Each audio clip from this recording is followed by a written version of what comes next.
Calculator, mobile phone, money bag ইত্যাদি কোনো ধরনের ইলেকট্রনিক ডিভাইস নিয়ে প্রবেশ করবেন না।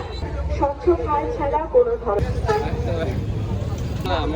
বাংলাদেশ জাতীয়তাবাদী ছাত্রদল বরিশাল বিশ্ববিদ্যালয় শাখার পক্ষ থেকে তাদেরকে স্বচ্ছ ফাইল, কলম এবং স্কেল, পেন্সিল, পানি এবং রুল কাটার, পরীক্ষার বিভিন্ন সামগ্রী বিতরণ করা হয়েছে। পাশাপাশি যারা অভিভাবকরা আছে তাদের জন্য থাকার ব্যবস্থা করা হয়েছে এবং মালপত্র বা তাদের ব্যাগ, অপ্রয়োজনীয় জিনিস যেটা কেন্দ্রের ভিতরে প্রবেশ করতে পারবে না সেগুলো রাখার ব্যবস্থা করেছি। আর শিক্ষার্থীদের অভিভাবকের জন্য থাকার ব্যবস্থা করা হয়েছে। শিক্ষার্থীর অভিভাবকদেরকে জনাব তারেক রহমানের 31 দফা লিফলেট বিতরণ করতেছি। প্রয়োজনীয় কলম হাতে নিয়ে প্রবেশ করতে হবে। প্রত্যেক পরীক্ষার্থীকে অবশ্যই সকাল 11টার মধ্যে কেন্দ্রে প্রবেশ করতে হবে। ফাইল এগুলো রাখছি। এরপরে আমরা এই দেখতেছেন যে মানে বুথ দিছি, মানে বুথে মানুষজন মানে যারা অভিভাবক আছে তারা বসতে পারে বা করতে পারে। এই তো এইভাবে সাহায্য সহযোগিতা প্রবেশ করবেন। পরীক্ষার হলে বিভিন্নভাবে তাদেরকে আমরা সাহায্য সহযোগিতা করছি, তাদেরকে খাবার, স্যালাইন, পানি, ঠিক আছে, তথ্য দিয়ে সাহায্য করছি যাতে তারা সুন্দরভাবে ভর্তি পরীক্ষা দিতে পারে।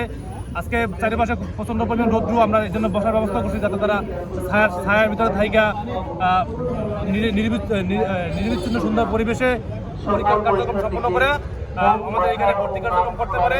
ছাত্রদের সাথে বিগত দিনে ছাত্র সংগঠন ছিল, ছাত্রদল ছিল, তাদের যার নেতৃত্বে আমরা ছাত্রদের সাথে থেকে আগামী দেশ বিনিময়ের জন্য মেধাবীদের পাশে থেকে আমরা এই আনুষ্ঠানিক কার্যক্রম সম্পন্ন করছি।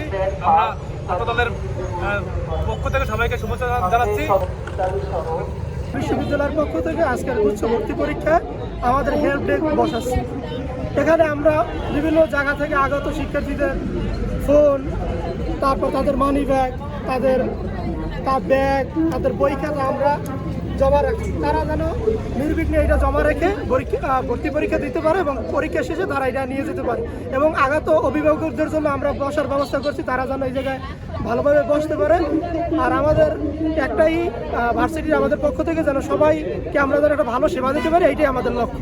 2024-25 সেশনের আজকে ভর্তি পরীক্ষার ডিএসটিতে যেসব শিক্ষার্থীরা এসেছেন, বাংলাদেশ ইসলামী ছাত্র শিবির তার সৃজনশীল কার্যক্রম তুলে ধরেছে। এখানে বিশেষ করে ছাত্র শিবিরের পক্ষ থেকে শিক্ষার্থীদের পানি এবং পাশাপাশি ফার্স্ট এইড ছিল এবং তাদের যে ব্যবহৃত সরঞ্জামাদি রেখে যাওয়ার জন্য ব্যবস্থাপনা ছিল, পাশাপাশি অভিভাবকদের জন্য সুন্দর ব্যবস্থাপনা করা হয়েছে। আমরা বিশ্বাস করি নতুন যে ব্যাচ আসবে এই ব্যাচকে আমরা আন্তরিক মোবারকবাদ জানাই। পাশাপাশি হচ্ছে ছাত্র শিবিরের পক্ষ থেকে তার সৃজনশীল কার্যক্রমের সাথে শুরু থেকেই যে যুক্ত হতে পারে সেই যুক্ত হওয়ার জন্য তাদেরকে আন্তরিকভাবে সাদরে আমরা শুভেচ্ছা জানাই।